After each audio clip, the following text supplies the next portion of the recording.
The Woman and the Gift of the Moon. Long ago, in the heart of the savannah, there was a village surrounded by rolling hills and lush forests. In this village lived a young woman named Adama, known for her beauty, wisdom, and independence. She was the finest weaver the village had ever known, her fabric so intricate that people believed they carried the whispers of the ancestors.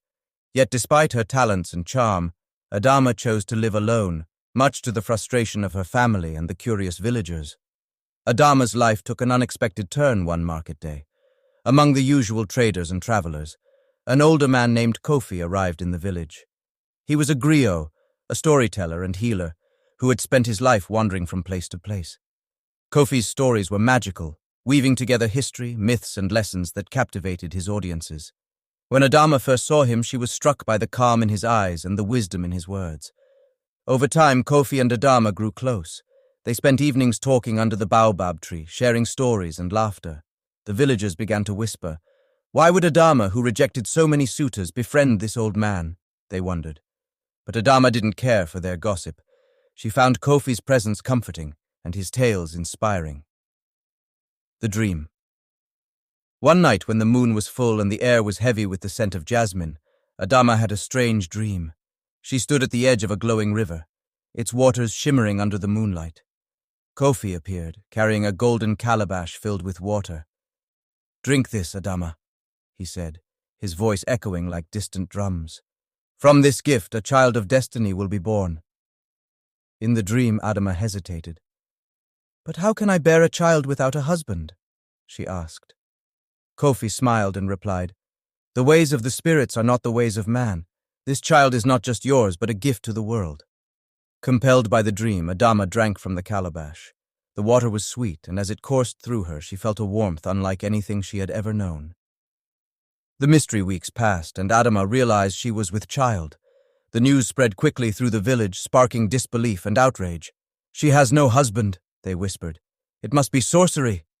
Some accused her of consorting with spirits. Others believed Kofi had bewitched her. Adama herself was unsure of how it had happened, but she remembered the dream vividly. When the elders summoned her to explain, she told them the truth.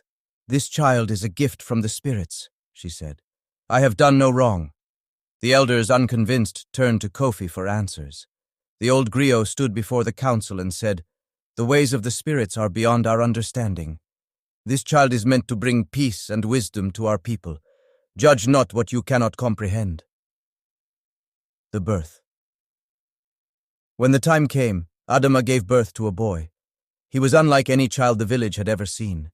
His eyes shone like the stars, and a crescent-shaped mark adorned his chest, glowing faintly under the moonlight. Adama named him Kwame, meaning born on a Saturday, the day of his miraculous arrival. Despite his unusual appearance, Kwame grew into a kind and intelligent child. He had a gift for calming disputes, and his words carried wisdom beyond his years. The villagers, once skeptical, began to see him as a blessing. Stories of his kindness and insight spread to neighboring villages, drawing people from far and wide to seek his counsel. The prophecy. One day, as Kwame approached his 12th year, a neighboring tribe prepared to wage war on the village over a land dispute. The elders were fearful and turned to Kofi and Adama for guidance. Kwame stepped forward and said, "Let me speak to them. The spirits who brought me here will guide my words." The villagers were hesitant but agreed. Kwame, accompanied by Kofi, traveled to the enemy camp. There, Kwame spoke with such eloquence and compassion that the opposing tribe's chief was moved to tears. "We see now that this land is meant to unite us, not divide us," the chief said. A peace treaty was forged, and the two tribes became allies. The legacy. As Kwame grew older, he became a leader, not through force but through wisdom and understanding. He taught the villagers to embrace differences and to trust in the ways of the spirits. Under his guidance, the village prospered, becoming a beacon of peace and harmony. Adama, once scorned, was now revered as the mother of a child of destiny. Kofi, who had played his part, eventually left the village, saying, "My work here is done." He was never seen again, but his stories lived on through Kwame. The trials of Kwame. As Kwame grew older, his unique abilities became more evident. He could predict changes in weather, identify rare medicinal herbs, and even interpret dreams. These gifts made him beloved by many, but not everyone in the village embraced him. A few elders, still wary of the mysterious circumstances of his birth, believed that Kwame's power might one day bring calamity. One day, the village faced its greatest challenge yet. A drought swept through the land, leaving the crops withered and the rivers dry.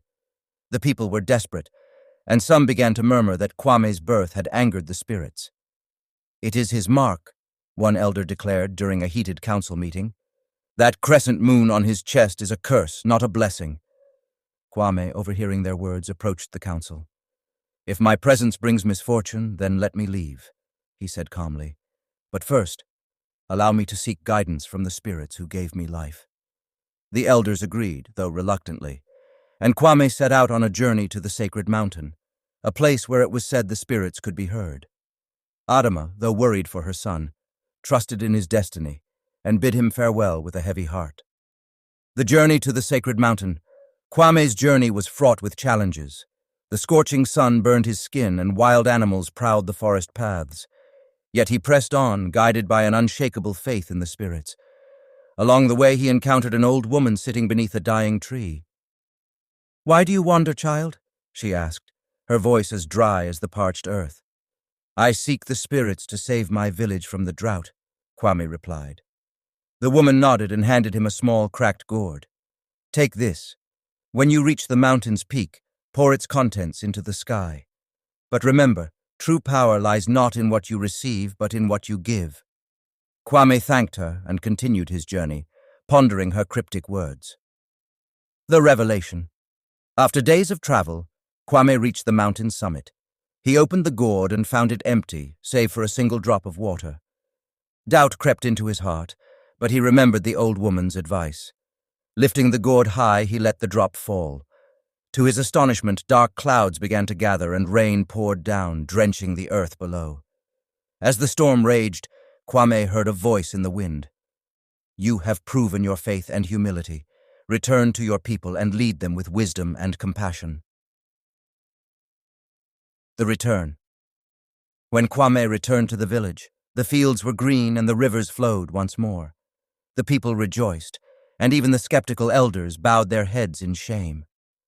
Kwame addressed the crowd, saying, "The spirits do not seek sacrifices of gold or power. They ask only that we trust in their wisdom and live in harmony with the world." From that day on, Kwame was not only a leader but also a symbol of hope. The village thrived under his guidance, and stories of his deeds spread across the land, inspiring other communities to seek peace and unity. Adama's legacy. Adama, now regarded as a matriarch of the village, continued her weaving. She created a magnificent tapestry that depicted Kwame's journey and the rebirth of their village. It hung in the council hut as a reminder of their trials and triumphs.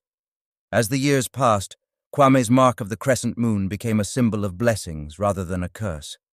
Mothers named their sons after him, and griots included his story in their songs. Kofi's prophecy had come true. Kwame had indeed become a bridge between the human and the spiritual worlds. Final lesson. Years later, when Kwame's time came to join the ancestors, he left the village with one last message. "The spirits gave us the power to unite, not to divide. May this wisdom guide you for generations to come."